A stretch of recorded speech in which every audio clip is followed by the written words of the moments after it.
Président de la radio, je vous écoute et vous avez chacun cette possibilité de vous exprimer comme, voilà, comme bon vous le semble, bien sûr en respectant les consignes que vous devez connaître déjà. Donc, John, par rapport au sujet, tu disais que tu étais assez d'accord avec Abdel. Est-ce que tu veux donner plus de précision, ton avis? Oui. Tu m'as coupé un peu rapidement, Morgane. Excuse-moi, j'ai même pas eu le temps de développer que tout de suite parce que je. أعوذ بالله من الشيطان الرجيم بسم الله الرحمن الرحيم الحمد لله رب العالمين والصلاة والسلام على سيدنا محمد وعلى آله وصحبه أجمعين والسلام عليكم ورحمة الله وبركاته. Frères et sœurs, assalamu alaikum wa rahmatullahi wa barakatuh. J'espère que vous allez tous et toutes bien en cette journée de ce jour de vendredi 11 août de l'année 2017. Il est précisément 16 heures. On se retrouve donc durant ce mois d'août afin de réaliser cette vidéo concernant la question de la pédophilie qui serait, ce sera à vous de juger par rapport à ce que je vais vous exposer, qui serait mentionné dans, entre autres, le Sahih de l'imam al-Bukhari, rahimahullah. Donc le titre de cette vidéo étant, comme la vignette l'indique au début de la vidéo, pédophilie, Khomeini, Bukhari, du pareil au même, point d'interrogation. Démonstration magistrale. En tout cas, je le souhaite, je l'espère. Alors c'est un sujet que j'avais évoqué il y a plusieurs mois de cela, je crois que c'était pendant le Ramadan, et qui, bien évidemment, ne plaît pas à tout le monde, comme on le sait. Dès lors que on commence à critiquer, même de façon constructive, Bukhari, on a un panel, un certain nombre de gens qui considèrent que Bukhari étant l'équivalent du Coran. L'équivalent du Coran. Tout est authentique, il n'y a rien à redire, on ne peut pas critiquer. C'est pour ça que lorsqu'ils font des discours, des livres, des conférences, des khotbahs, des doros, contrairement lorsqu'ils parlent de Abi Daoud ou de Nisa'i ou Tirmidhi ou d'autres livres de Sunna, de Hadith, ils n'ont pas besoin de dire d'après le prophète a dit ça, d'après tel hadith, en mentionnant la chaîne de transmission, confirmé par Albani ou affirmé ou que sais-je, rahimahullah. Il suffit de dire Bukhari, on y reviendra, pour savoir que c'est authentique. On dit juste Bukhari rapporté par Bukhari. Bukhari, ça veut dire que c'est authentique. Contrairement aux autres où, le plus souvent, ils disent hadith jugé authentique, jugé bon, etc. etc. Bon. Alors là, on a un support qui est présenté comme étant authentique. C'est-à-dire, ce qui est dedans est censé être authentique. Sinon, la question ne se poserait pas sous cet angle. Avant d'entrer dans le fond du sujet, j'aimerais faire un petit message concernant donc le projet que j'avais annoncé et donc les livres qui vont être réédités. Donc c'est des livres qui ont été édités, sauf un, et qui vont être réédités. Alors le premier livre étant l'Islam Made in France, que vous voyez ici. Donc on va rééditer, Inch'Allah. Donc on a mis tous les prédicateurs, tous les prédicateurs que l'on connaît, hein, qui font que le système tienne et qui sont apolitiques et qui permettent ce que l'on sait. Donc voilà la maquette définitive, Inch'Allah. Le maquettiste était dans un premier temps trompé, je lui demandais de la rectifier, puisqu'il s'était trompé, il avait mis Aldostérone, Ahmed Moualek et Mehdi Ibn Salah. Et donc j'ai demandé de retirer ces personnages de la maquette pour mettre d'autres personnages, puisque eux n'ont rien à voir sur la question. Deuxième livre, donc lettre ouverte à nos frères chiites. Voilà. Alors là, lettre ouverte à nos frères chiites, dans Made in France, donc il n'y a pas de modification. Dans lettre ouverte à nos frères chiites, il y aura une modification à l'intérieur. Et j'avais hésité quant à mettre les guillemets à frère chiite. Frère entre guillemets ou frère pas entre guillemets. J'ai décidé de ne pas le mettre entre guillemets, après conseil notamment d'une sœur qui ne voyait pas pourquoi je devais le mettre entre guillemets. Je partage plus cet avis que l'autre, donc je ne mettrai pas de guillemets. Alors, évidemment, ceux qui tuent les sunnites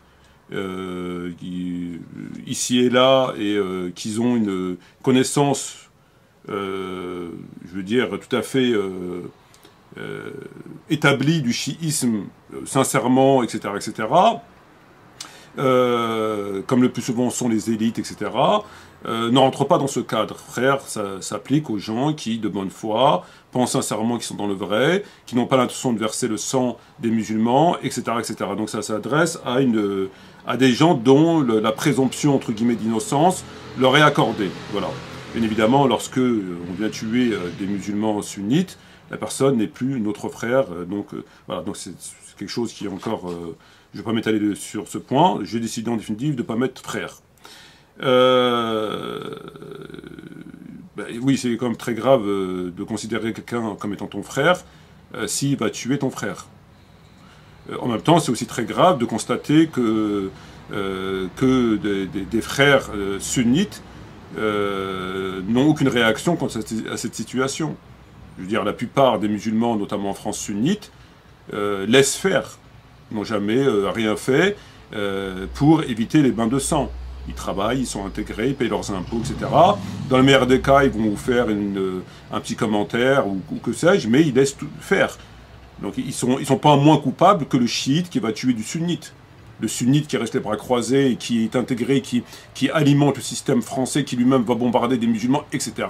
est tout autant coupable, voire peut-être plus coupable que le chiite ou l'État français.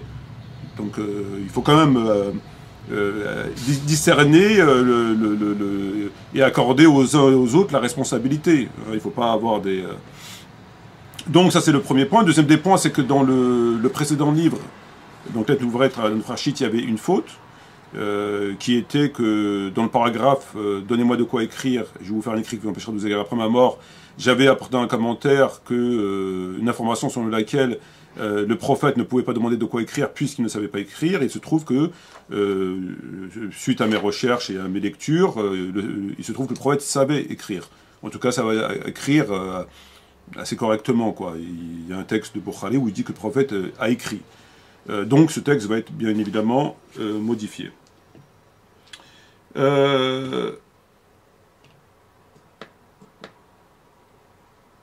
J'ai oublié de couper le téléphone. Tariq Ramadan, l'imposteur du XXIe siècle, donc il ne sera pas modifié, à part la maquette. Comme dans un film français, arabe, anglais, qui n'a jamais été édité, le califat et la royauté, de Mawdoudi, rahimahullah, ainsi que At-Tarawih, la prière innovée, donc qui est en anglais et en arabe. Alors là, il va être un petit peu modifié parce que je vais mettre des textes que je n'avais pas mis à l'époque, donc notamment le texte de Muslim, de Anas, radhiyallahu anhu, notamment le texte de Shatibi, où des compagnons ne faisaient pas Tarawih, et du Modawana de l'imam Malik, quoi d'autre encore, du texte de Tahawi dans Kitab al-Athar, dont entre autres Ibn Omar, etc. Donc ils n'ont pas été insérés dans le texte, dans l'ouvrage précédent, et puis quand on lit, on apprend, et donc forcément, on revoit les choses ou à la baisse ou à la hausse. Voilà qui est dit.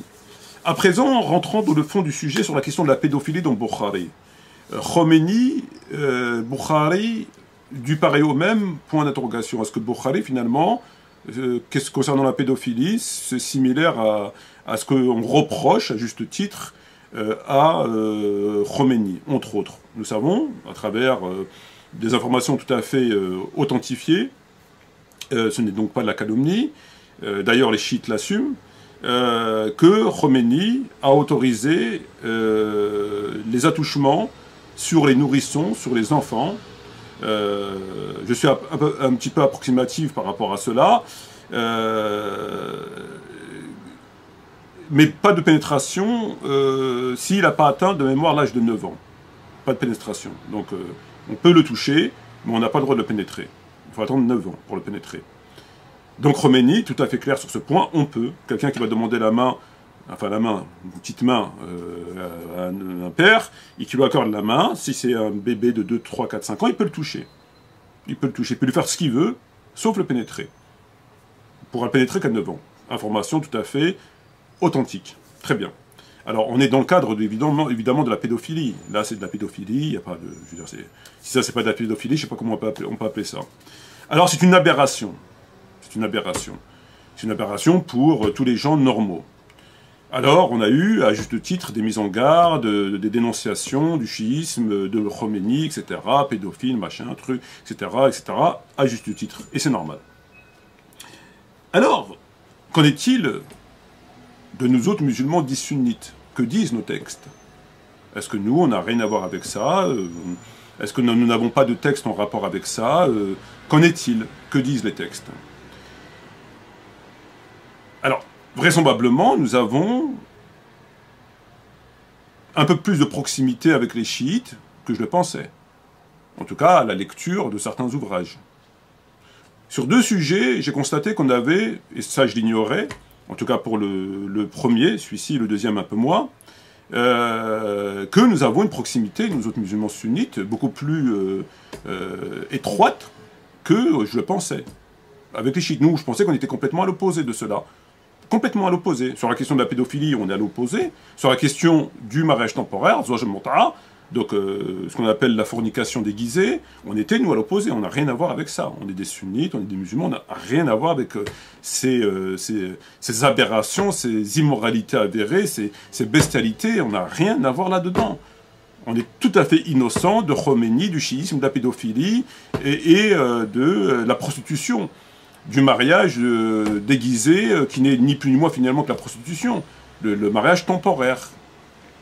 Laissons de côté que le prophète l'a fait à un moment donné, dans une situation donnée, et qu'il l'aurait abrogé. Qu'on ne vienne pas me dire, oh mais le prophète l'a fait, donc le prophète il est... Hein, non, le prophète il l'a fait à un moment donné, ensuite il aurait été abrogé, temps de guerre, etc., contrainte, machin, donc ça n'a rien à voir, on met ça. Situation irrégulière. Nous parlons d'une situation régulière. Alors finalement, non. Absolument pas. Absolument pas. J'avais fait une vidéo durant le Ramadan, si mon mémoire est bonne, j'avais pris dans le Sahih al-Bukhari, qui est ici, un texte sur cette question. Le texte dit Fiman yal'ab bisabi in adkhal fi'i fala yatazawaj jan ummu'u. Celui qui, eux disent yal'ab, il joue. Joue, il faut traduire à touchement, qui touche un enfant. Et eux, en arabe, ils disent yal'ab. Ils jouent. C'est une façon de jouer, peut-être. C'est assez bon enfant. Celui qui joue avec un enfant, donc qui touche un enfant, un garçon, ne peut pas se marier avec sa mère si il l'a pénétré. Si il l'a pénétré, il ne peut pas se marier avec sa mère. C'est ce que le texte dit.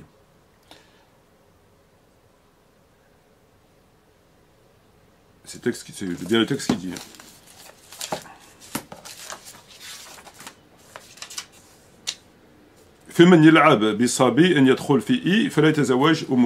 D'accord. Donc le texte dit bien ça. Alors quand j'ai cité ce texte, on m'a dit que finalement j'étais quelqu'un qui ne comprenait pas bien les textes. Que finalement ce texte, à aucun moment, ne parlait de pédophilie. Enfin, on m'a dit, c'est pas non plus l'Azhar, mais bon, on est sur les réseaux sociaux. Qu'à aucun moment, ce texte ne parle de pédophilie, voyons. C'est un texte de fiqh, c'est du fiqh. Parce qu'effectivement, on a des spécialistes de fiqh sur YouTube. C'est bien. Même si... Donc on nous dit c'est du fiqh. Donc moi j'ai mal compris.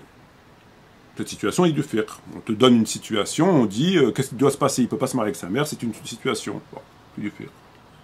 Alors il y a des choses que je ne comprends pas du fiqh. Je ne comprends pas du fiqh déjà, pourquoi on est obligé de donner des situations pour dire comment on doit les traiter. Sinon, si on doit donner toutes les situations, celui qui couche avec sa mère, il ne doit pas faire ça, mais il peut faire ça. Celui qui couche avec son chien, il fait ça. Celui qui couche avec son chat. Celui qui couche avec un singe. Celui qui couche avec un mouton. Celui qui couche avec sa belle-sœur. Celui qui couche avec sa grand-mère. Enfin, on ne s'en sort plus. Bon, mais bon, pourquoi pas? C'est du fiqh, pourquoi pas? Il n'y a rien qui prouve que Bukhari valide. Attention, je voulais justement le rappeler, très important, cette information n'est pas authentifiée. C'est dans Bukhari, mais elle n'est pas authentifiée. Mais ça change finalement rien, malheureusement. Alors c'est du fiqh. Déjà, pourquoi doit-on décrire ce genre de situation? Pour ça, c'est du fiqh. Est-ce qu'on va tout décrire, toutes les immoralités, les bestialités, les situations dans lesquelles l'homme peut se trouver? On s'en sort plus, on s'en sort plus. Mais pourquoi pas? Pourquoi pas? Pourquoi pas? Pourquoi pas que c'est simplement du fiqh? À aucun moment, il y a une autorisation quelconque de toucher un enfant. Très bien. C'est dans Bukhari. Alors, évidemment, je lis français, je lis correctement arabe, je travaille avec des traducteurs, avec des très bons traducteurs, etc. J'ai une matière grise et que je me dis finalement, non, ce texte, effectivement, cause problème. Pourquoi il cause problème? Il cause problème parce que la construction de la phrase laisse clairement à penser qu'un homme qui touche un enfant ne peut pas se marier avec sa mère. En d'autres termes, il peut se marier avec la sœur de sa mère. Etc. Le texte, il est construit comme ça, qu'on le veuille ou pas. Parce que normalement, si c'est un crime, on ne met pas de conditions. Si c'est un acte qui doit être condamné par la peine capitale, on ne met pas de conditions derrière. Il n'y a pas besoin de préciser qu'il peut se marier avec sa mère, sa grand-mère, sa tante, ça sert à rien. Il a commis un acte qui est condamné par la peine capitale, et un acte de pédophilie extrêmement grave, il y a pas besoin. Pourquoi stipuler? Pourquoi avoir besoin de dire qu'il ne peut pas se marier avec sa mère, la mère de la victime? Parce que quand on dit qu'il ne peut pas se marier avec la mère de la victime, s'il a pénétré, seulement s'il a pénétré, un homme qui pénètre un enfant ne peut pas se marier avec la mère du truc, c'est que là on est dans la possibilité qu'il fasse autre chose. La phrase elle est construite comme ça. Sinon on n'a pas besoin de mettre de conditions. Parce qu'on le tue, donc il n'y a pas besoin de mettre de conditions. Mais elle est construite de façon à ce que certains, comme on les connaît, ils veulent toujours expliquer l'inexplicable. Comme par rapport à Aïcha radhiyallahu anha, quand on dit qu'elle n'avait pas 6 ans, il faut rajouter une dizaine, qu'à l'époque c'est des femmes elle faisait 2 mètres ou 3 mètres, elle était, machallah, elle avait 40 balais, on nous dit tout et n'importe quoi. C'était des femmes mûres, etc., pour pas, justement, rentrer en contradiction avec le texte de Bukhari.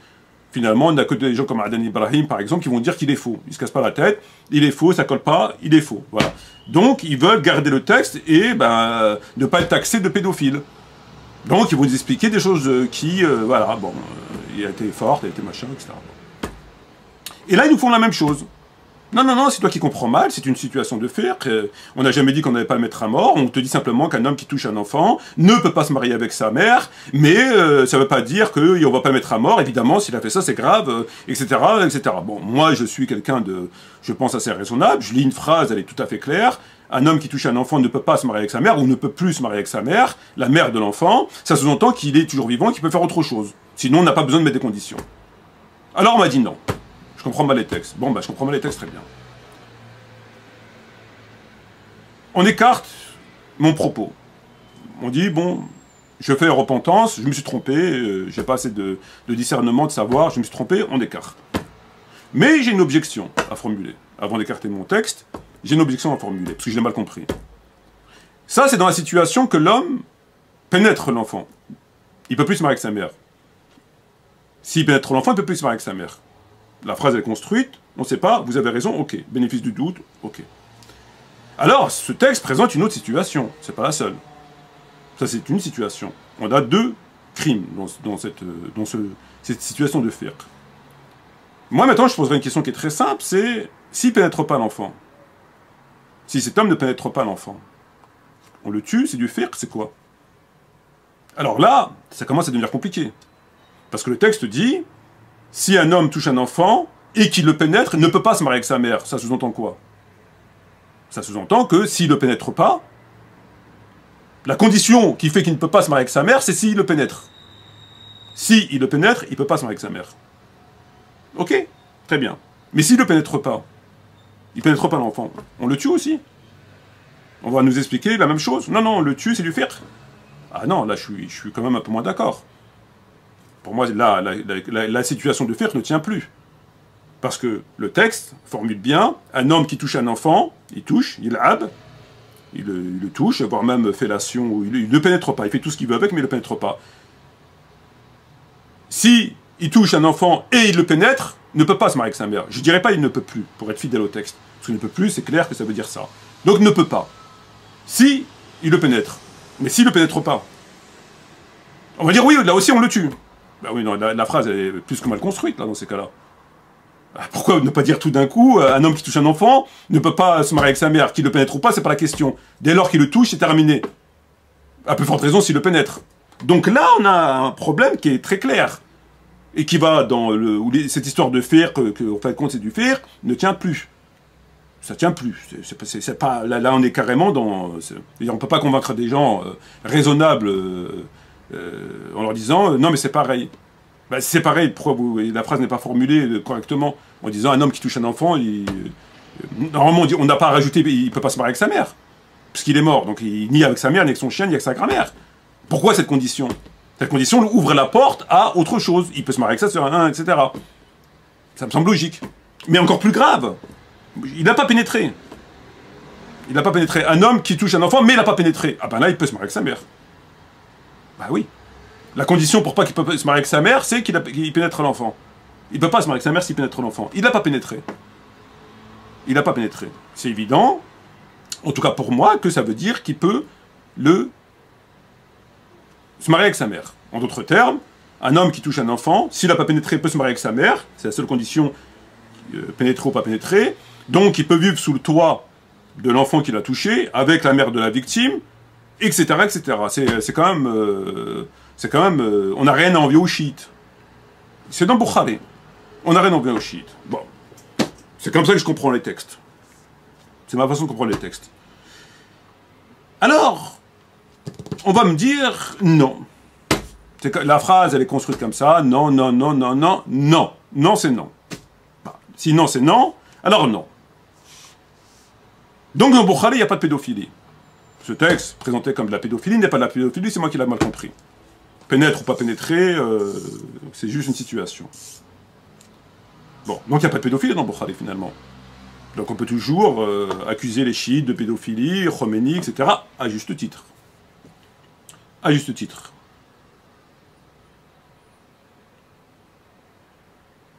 Ah oui, moi j'ai un gros problème après. J'ai un très gros problème. C'est que personne ne peut nier que dans Bukhari et Muslim, Aïcha, radhiyallahu anha, s'est mariée avec le prophète à 6 ans. Et qu'il a couché avec elle à 9 ans. Il a épousé un enfant de 6 ans. Et ça, est-ce que c'est une question de fiqh? Est-ce qu'on va nous dire c'est du fiqh? Il a épousé à 6 ans, mais il ne l'a pas touché, et à 9 ans, il l'a pas touché. C'est pas du fiqh. Là, il n'y a aucun doute. Il s'est bien marié avec un enfant de 6 ans. Et il a couché avec elle à 9 ans. Bukhari Muslim. Reconnu par la quasi-majorité des savants. Est-ce que là, on va dire c'est de fiqh? On ne peut pas dire c'est de fiqh. Très bien. Ah. Est-ce qu'on peut dire que ce n'est pas de la pédophilie? Est-ce que se marier avec un enfant de 6 ans n'est pas de la pédophilie?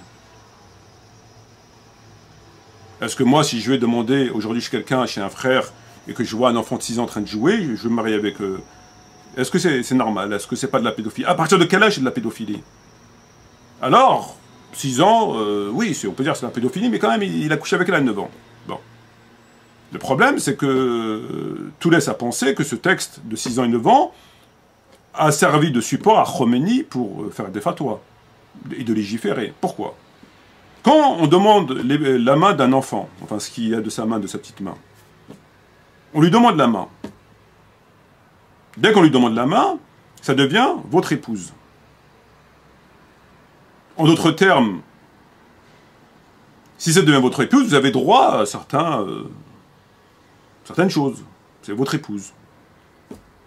C'est normal, sinon vous ne demandez pas la main. Sinon vous attendez, si vous voulez coucher avec elle, si vous attendez le moment et vous demandez... Bon. Alors, tout laisse à penser, encore une fois, que lorsqu'on demande la main d'une enfant de 6 ans, mais qu'on couche avec elle à 9 ans, 6, 7, 8, 9, il s'est écoulé 3 ans. Étrangement, on a un problème de pénétration. Étrangement, Khomeini dit que tu peux rien faire jusqu'à ses 9 ans. Donc tu peux la toucher. Donc ça renverrait au texte de Bukhari qui finalement laisserait à penser que le prophète a demandé la main de Aïcha à 6 ans, qu'il a eu, lui aussi, qu'il aurait eu, selon eux, des choses avec elle, mais il a attendu 9 ans pour coucher avec elle. Ça va dans le même sens. Ça va dans le même sens. Rien ne l'interdit de le penser. C'est pour ça qu'il a demandé sa main. Et finalement, c'est une sunna. Le prophète, comme le Coran, verset sourate 33, sourate 68, sourate 60, verset 6, sourate 33, verset 21, sourate 68, verset 4, tu es d'une moralité exemplaire. Nous savons que le prophète, c'est un exemple pour nous et pour l'humanité.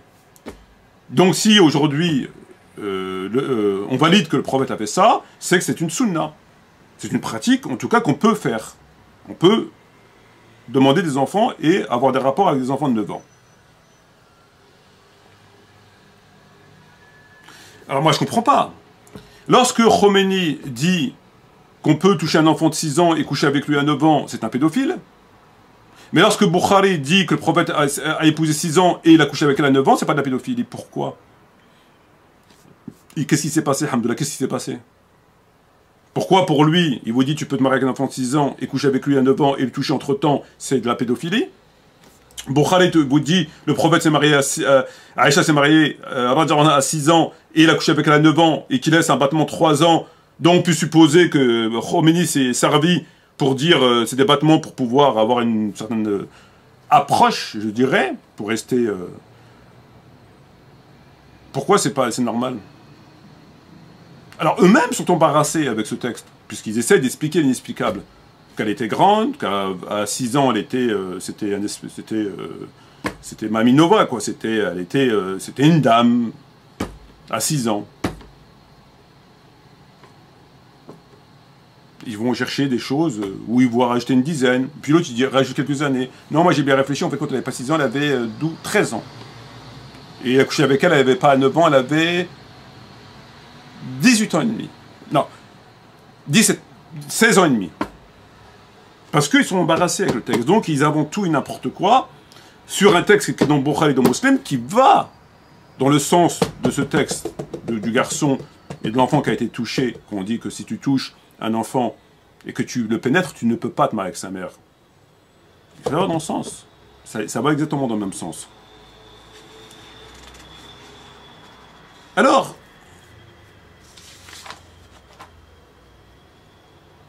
peut-on encore considérer que ce texte est isolé? Peut-on encore considérer que ce texte, c'est du fiqh? Fiqh, d'un côté, la phrase est incomplète, elle n'est pas... il y a une lacune, c'est juste une présentation des faits, la barbarie, la saloperie, la débilité, il le pénètre, mais on va le mettre à mort, c'est pas précisé, mais ça laisse à penser, comment, qui, bon, ok, très bien, si tu le dis, je te crois. A contrario, s'il pénètre pas, qu'est-ce qu'on fait? C'est pareil. Oh là, ça commence à devenir un petit peu compliqué, tes histoires. Il pénètre, on le met à mort, il pénètre pas, on le met à mort, mais on te dit que s'il touche l'enfant, mais il le pénètre, il peut plus se marier avec elle, il peut pas se marier avec sa mère, mais s'il pénètre pas, il peut pas se marier avec sa mère, mais dans ces cas-là, c'est de t'exprimer correctement, parce que moi, je comprends plus rien. Moi, je comprends ce qu'on me dit. Je suis désolé, moi, je comprends les textes tels qu'ils sont mentionnés. Très compliqué. Très compliqué. Enfin, ça sera difficile de convaincre un tribunal de dire que c'est que du fiqh, tout cela. Et le problème, c'est qu'on a le texte de Aïcha, de 6 ans. 6 ans. Et évidemment, on va dire, ben non, il faut l'accepter. Alors, si tu l'acceptes, le texte de 6 ans, il y a deux possibilités. C'est ou bien tu dis que c'est de la pédophilie, et tu l'assumes, c'est de la pédophilie, ou bien tu considères que 6 ans, c'est pas de la pédophilie. J'aimerais que vous me donniez quelques noms de musulmans qui donneraient leur fille à 6 ans. Parce qu'à 6 ans, quand tu la demandes en mariage, elle est à toi. C'est ça le problème. Quand un homme demande une fille et que son père lui dit oui, elle est à toi. Alors qui comprendra, qui comprendra. Deuxième situation, le mariage temporaire. Alors, mariage temporaire, là encore, les chiites, à juste titre, autorisent la perversion et la fornication sous couvert de mariage. Ils autorisent le mariage temporaire. C'est de la fornication. Tel qu'il est pratiqué aujourd'hui, c'est de la fornication déguisée. Aucun doute pour moi. Puisque le prophète l'a fait, alayhi salam, dans une situation claire, contexte, etc. Bref. C'est pas ce qu'ils font. Pour moi, c'est de la fornication évidente. Mariage temporaire, aujourd'hui, fornication évidente. Très bien. Alhamdulillah, nous les sunnites, nous n'avons pas ça. Parce que nous disons qu'il a été abrogé. Donc on n'a pas ça. Mais on a mieux. On a mieux, nous. Nous, on a le mariage avec intention de répudier. Les légistes musulmans sont unanimes pour dire qu'un mariage contracté sans fixer de terme, avec intention de répudier à terme, ou de répudier après avoir satisfait son besoin, dans un pays de résidence, est valable. Seul Hawzari n'est pas de cet avis. Hawzari n'est pas de cet avis. Il considère que ce mariage est une forme de... Il est tout seul, le pauvre. Est une forme de mariage, est une forme de mariage temporaire. Donc les légistes musulmans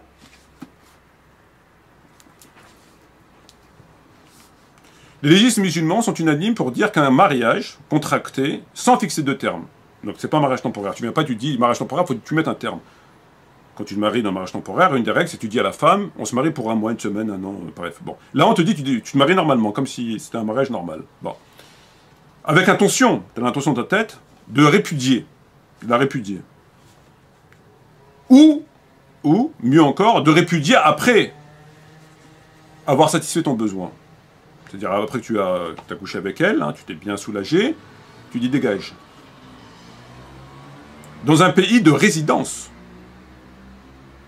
dont le pays de résidence est valable. Seul Hawzari n'est pas de cet avis. Il considère que, voilà. D'où Jésus. D'où Jésus. Alors si je comprends bien, d'un côté, on vient nous expliquer que Ashira font zina, etc., ce qui est vrai. Et de l'autre côté, on vient vous dire le plus simplement du monde, que nous, les grands moralistes de l'univers, moi, mystère, machin, là, tu vois, tu vas demander une femme en mariage, salam alaikum, tu serres la main du frère, tu viens dans ta tête pour tirer ton cou, excusez-moi l'expression, sans lui dire la pauvre fille, parce qu'elle ne la connaît pas, elle est toute contente, elle est toute fofolle, elle est toute croustillante, toute... tu vois, elle est contente, elle va se marier, avoir des enfants, etc. Machallah. Et toi, tu as l'intention de te soulager, tu es venu pour soulager. Dedans. Bah, il ne faut pas le dire. Et tu dis, oui, c'est halal, il y a jouz. Tu as le droit. C'est le mariage temporaire, formule crapule. C'est la crapulerie. C'est la crapulerie. C'est-à-dire, tu trahis en plus la pauvre fille. Ben ils te disent, les juristes sont d'accord. Alors, bien sûr, il y aura toujours des gens qui seront choqués par ces... et qui vont dire, non, en fait, compte, non, c'est pas tout à fait... non, c'est... En fait, non. On a posé la question à Shir Sabiq, l'auteur du livre Fiqh Sunnah. Donc, c'est lui, et il le dit. Les juristes sont d'accord, etc., etc.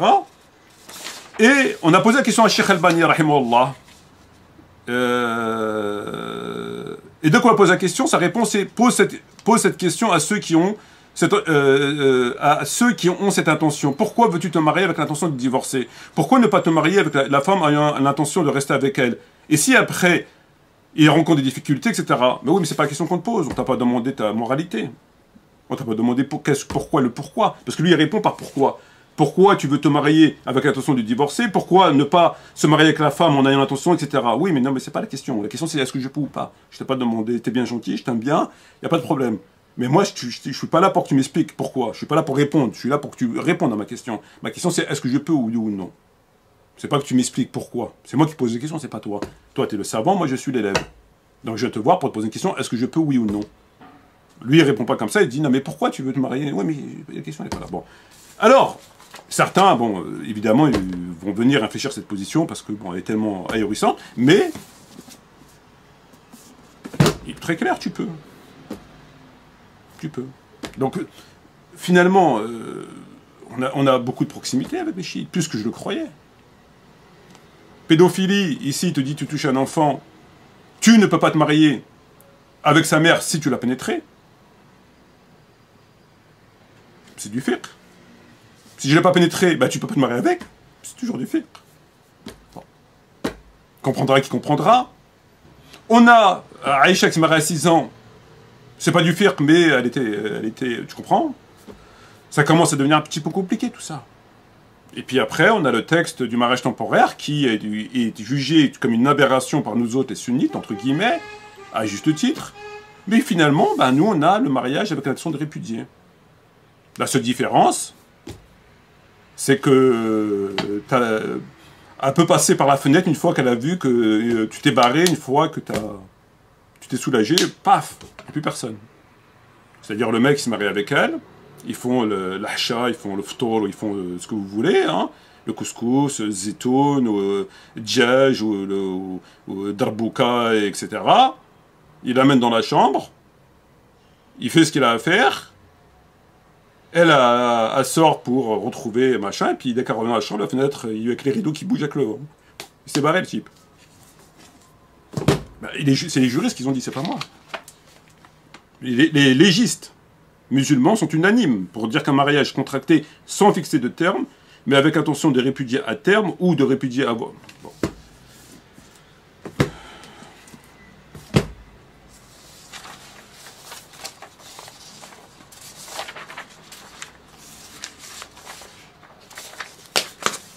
Bon, ça va quoi. Ça va. Ça va. À un moment donné, ça va. Alors, on reviendra sur tout ça en détail, puisque apparemment... je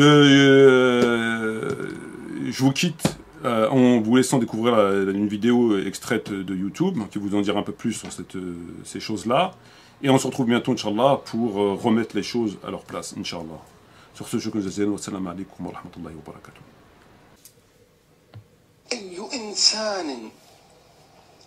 يقبل أن يأتي إلى رضيعة عمرها لم يتجاوز السنة 5 أشهر 6 أشهر 10 أشهر سنة سنتان رضيعة قال يتمتع بها يقبلها يضمها يتفخذها لا أستطيع أن أتكلم ماذا أقول؟ سمعتوا معي كلامه وشنو ألفاظه يعني سيئة. أنا ما بينزل لمستواه ما بينزل لمستواه. تفخيذ الرضيعة القائلين أو القائلون بهذا الرأي من عندنا احنا نقول ان الاستمتاع بالرضيعة ما يجوز وطئها اذا كانت اقل من 9 سنين الكلي. ما دون الوطء جائز شرعا ولا لا؟ اذا قلت حرام دليلك شنو؟ دليلك القاعدة الأصولية المعروفة الأصل في الأشياء شنو؟ الإباحة. إذا قلت حرام دليلك شنو؟ أنت ما عندك دليل. احنا ما نتكلم عن الأمور الأخلاقية، ممكن الأمر الأخلاقي ما تقبله. أنا ما في أساسا شخص عاقل كبير يعني يتلذذ ويستمتع بطفلة صغيرة رضيعة. ما أتكلم عن الناحية الأخلاقية، أتكلم عن الناحية الشرعية.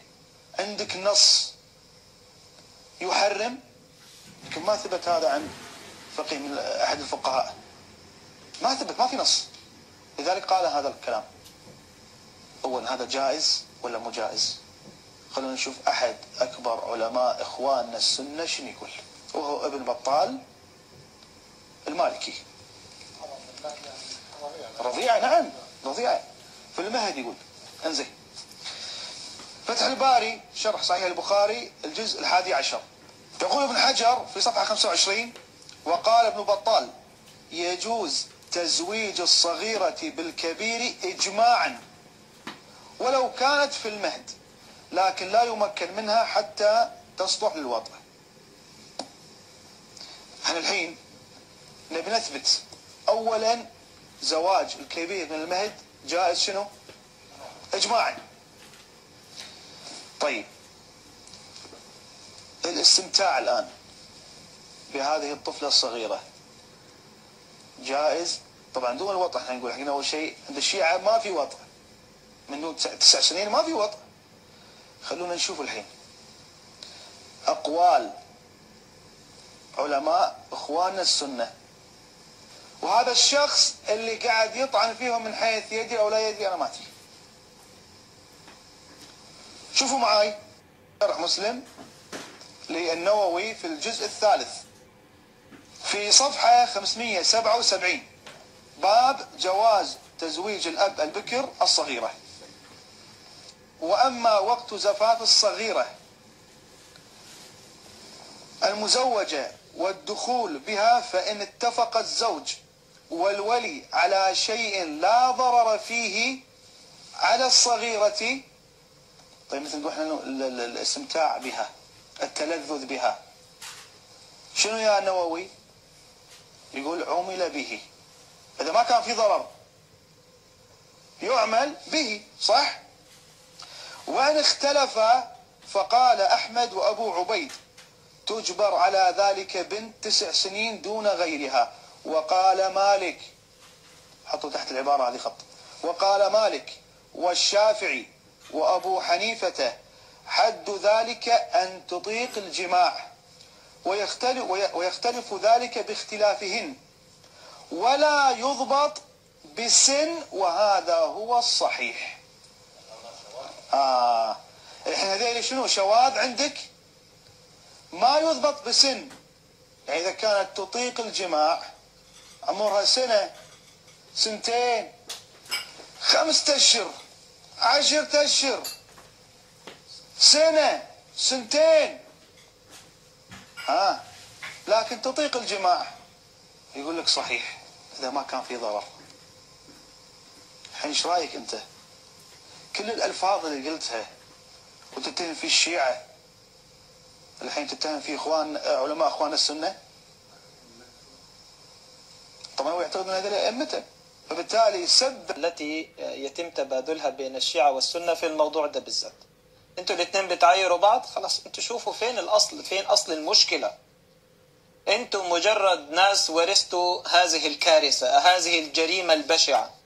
خلاص نظفوا العقيدة منها، طلعوها برا، ارموها، لا تصلح اصلا لا في الماضي، ولا اذا كانت لا تصلح في الماضي فبالتأكيد لن تصلح هذه الايام. لكن هنا انا عندي وقفة على بعض العبارات اللي تذكرها الشيخ. تفضل. في بداية الفيديو قال انا لا اتكلم من الناحية الاخلاقية، نعم، انا اتكلم من الناحية الشرعية. دي كارثة، كارثة حينما يكون الشرع ضد الأخلاق. الشرع ضد الأخلاق، ويقول لك الإسلام دين الفطرة. هو دين الفطرة سنة وشيعة يتم ممارسة الجنس مع طفلة صغيرة وما يسمى بين قوسين كبار يعني الاستمتاع بها، هو دي الفطرة. فكيف يكون الشرع ضد الأخلاق؟ يقول لا، أنا لا أتكلم من الناحية الأخلاقية، أتكلم من الناحية الشرعية.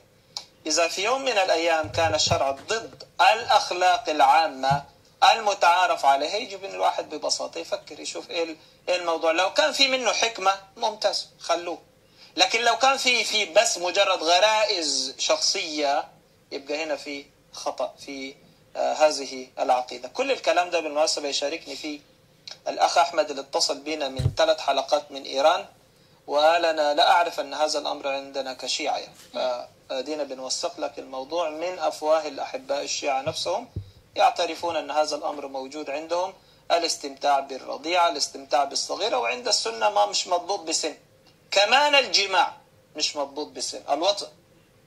وسمعنا قرأ لابن بطال، يعني حتى الاسم غريب، ابن بطال في البخاري، وهو يقول عفوا في فتح الباري شرح صحيح البخاري، وهو يقول لا مشكلة يعني حتى في المهد. نعم.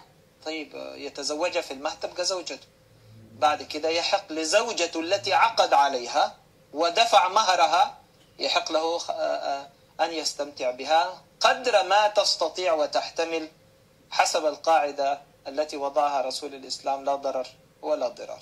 فإن كان هناك ضرر لا يجوز. حابب أكمل لو ما عندك أي. بس سؤال على الشيخ السني، يعني هل هو جاهل؟ هو مش عارف انه الحاجات دي موجودة عنده، ولا بيدعي ان هو جاهل، ولا هو فعلا مش فاهم؟ مش عارفة انا فين. أنا ده سؤال صعب بالنسبة لي، بالذات الشيخ ده، لأنه ذكر ألفاظ يعني واضحة. ذكر إنه هؤلاء يعني اللي بيمارس ده صحيح. شاذ. صحيح. وركز على كلمة نعم. شاذ. طيب ما هو الموضوع هو موجود في المراجع بتاعت السنة، وموضوع يعني هل الشيخ اللي بيقول عن اللي بيمارس ده شاذ، هل لو كانت بنت صغيرة عمرها 7 سنين ومتينة زي ما بيقول ابن بطال في فتح الباري شرح صحيح البخاري، ايه رأيك؟ بيقول يجوز وطئها، تحتمل. انت ما شايف ده شذوذ يعني؟ هو كله على بعضه بصراحة الموضوع شذوذ وخطأ. لازم يكون الإنسان عنده من الشجاعة ما يكفي أن يقول هذا الأمر خطأ. طيب موقف المسلم السني النهاردة، هو المسلم السني اللي بيسمعنا النهاردة وشاف كل الكلام ده وسمعه، المفروض انه يكون عنده موقف بعد ما فهم، على اساس انه هو ما كانش صحيح. فاهم. صحيح. طيب كنت يعني بتشتم وبتهزئ في الشيعي لانه بيمارس الموضوع ده. طيب هو ده طلع تشريع اسلامي عام للكل، لكل المسلمين. طيب موقفك النهارده يعني يحق، يعني مسموح اذا هو حابب يعمل كده. نعم. مباح. ايوه. طيب ما هو يعني بيحتقر الشيعي بسبب الموضوع بسبب ده. جهله، كان جاهل لا يعرف. طيب لكن ربما هذه الحلقات تساعد